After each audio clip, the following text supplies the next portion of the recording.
ഞാൻ ഇങ്ങോട്ട് കയറി വന്നപ്പോ തന്നെ കണ്ട കാഴ്ച വേലി തന്നെ വിളവ് തിന്നുകൊണ്ടിരിക്കുകയാണ്. കൃത്യം 1 മണിക്കാണ് ഈ സംഭവം നടക്കുന്നത്. ബീഫ് ഇടിച്ച ബിരിയാണി എന്ന് പറഞ്ഞിട്ട് ഒരു ബിരിയാണി ഇവിടെ ഉണ്ട്. പക്ഷെ ഇന്ന് ആ ബിരിയാണി ഇല്ല.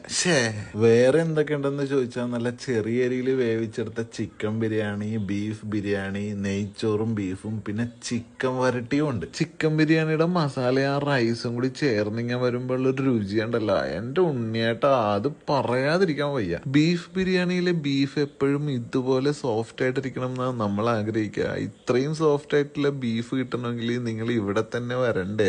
ഇവിടുത്തെ നെയ്ച്ചോറിന്റെ ഒപ്പമാണ് ആ കൊതി വരുന്ന ബീഫും ചിക്കൻ വരട്ടിയൊക്കെ കൊടുക്കുന്നത്. നെയ്ച്ചോറിന്റെ ഒപ്പം ബീഫ് ഇഷ്ടമല്ലാത്ത ആരെങ്കിലും ഉണ്ടോ? എന്നാൽ അതിന്റെ ഒപ്പം പുതിയ ഐറ്റം ആയിട്ടുള്ള ചിക്കൻ വരട്ടിയും കൂടി വന്നിട്ടുണ്ട്. അപ്പൊ രുചി അങ്ങ് ഡബിൾ ആവുകയാണ്. എത്ര കഴിച്ചാലും മതിയാവാത്ത ഈ ബിരിയാണിക്ക് റൈസ് അൺലിമിറ്റഡ് ആയിട്ടാണ് ഇവർ കൊടുക്കുന്നത്. വൈറ്റിലെ പൊന്നുരുന്നി സുഭാഷ് ചന്ദ്രബോസ് റോഡിൽ പുതിയതായിട്ട് തുടങ്ങിയിട്ടുള്ള ആവിയൻസ് ബിരിയാണിയാണ്. അപ്പോൾ എല്ലാവരും കഴിച്ചു നോക്കുക, നിങ്ങൾക്ക് എന്തായാലും ഇഷ്ടപ്പെടും.